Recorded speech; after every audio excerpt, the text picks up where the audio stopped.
vois, c'est les trous de vis qui m'avaient servi à serrer temporairement mes pièces de chaîne, que j'ai enlevé pour pouvoir raboter en angle.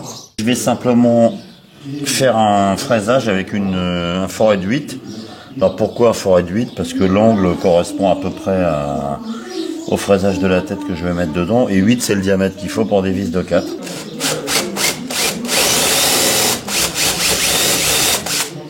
Encore un peu.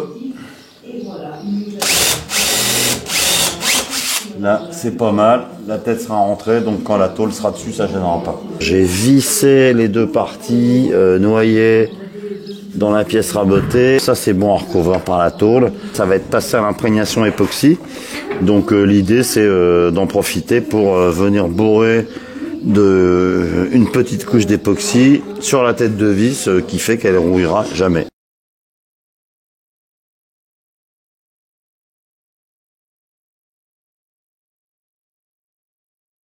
Alors, ce chantier, ça a été l'occasion que je m'équipe d'une rabot de chantier. Là, du coup, j'ai pris une DeWalt.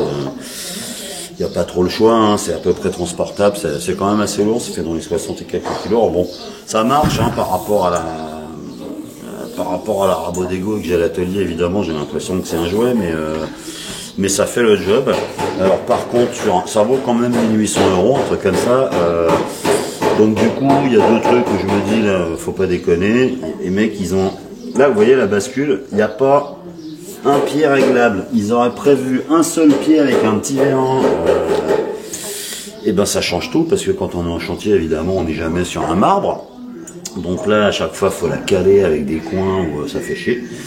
Et il y a un autre truc où c'est franchement du gadget et de la dope, c'est les roulettes.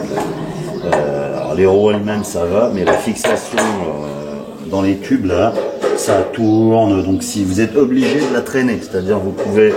C'est forcément des roues arrière. Si vous essayez de la déplacer en utilisant les roues vers l'avant, et ben elles s'écartent, elles font strabisme divergent, ça bloque tout. Donc ça c'est pareil, ils auraient quand même pu faire un truc un petit peu plus utilisable, on va dire. Mais globalement, bon, voilà, ça fait le boulot pour des... Là, tout ce que j'avais à faire, mettre à l'épaisseur métasso, raboter, on peut pas prendre des passes de 10 mm. Hein. C'est la fin du chantier, donc en fait, ce qu'on essaye de faire, ce que j'essaie de faire, c'est, je sais pas si ça se voit là, mais c'est de remettre les portes simplement pour être sûr qu'elles tombent à peu près à leur place. Celle de droite c'est bon, celle de gauche, il y a un problème, c'est que en fait tout est bombé quoi. Elle est tellement vieille, donc cette pièce là elle est bombée comme ça, donc évidemment les trois pommelles sont pas tout à fait alignées, et ici c'est vraiment très serré. Quand on ferme la porte, ça vient taper. Donc là bah, je vais reprendre un peu ça, je vais reprendre un petit peu la feuillure ici.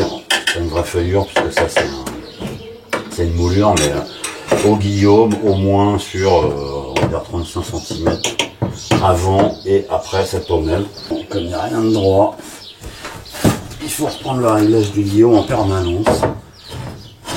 Soit on en retire trop, soit on n'en retire pas assez. Et je pense que je vais leur mettre un petit coup d'affûtage. Je l'avais fait il n'y a pas longtemps, mais là il est trop sorti. Et il a pris un peu cher. Le vernis est dur aussi, donc ça aide pas du tout. Là, bah ça c'est le chantier comme moi je vais le laisser. Donc l'objectif c'était de pouvoir remettre la façade d'abord. Moi c'était la façade. La proprio et son ami, il voulait voir les portes en place, donc on a mis les portes en place pour être sûr. Donc elle est dans son jus, ça c'est consolidé, c'est solide. Les jambes ici, c'est pour éviter que ne se reproduise en fait ce qui s'est passé. Si on la charge sans la soutenir, au bout d'un moment, bah, le plancher se déforme. Donc l'idée c'est que ça ne refasse pas ça tout de suite, que ça dure au moins une cinquantaine d'années avec ce morceau-là. Donc en stockage, c'était une bonne idée de la poser sur des jambes de force, comme en dessous. Là, on voit, si on doit le voir, peut-être pour pas écraser les pneus, en fait, elle est positionnée sur des chandelles. Voilà, donc moi je suis content. Ça s'est passé quand même à peu près comme prévu.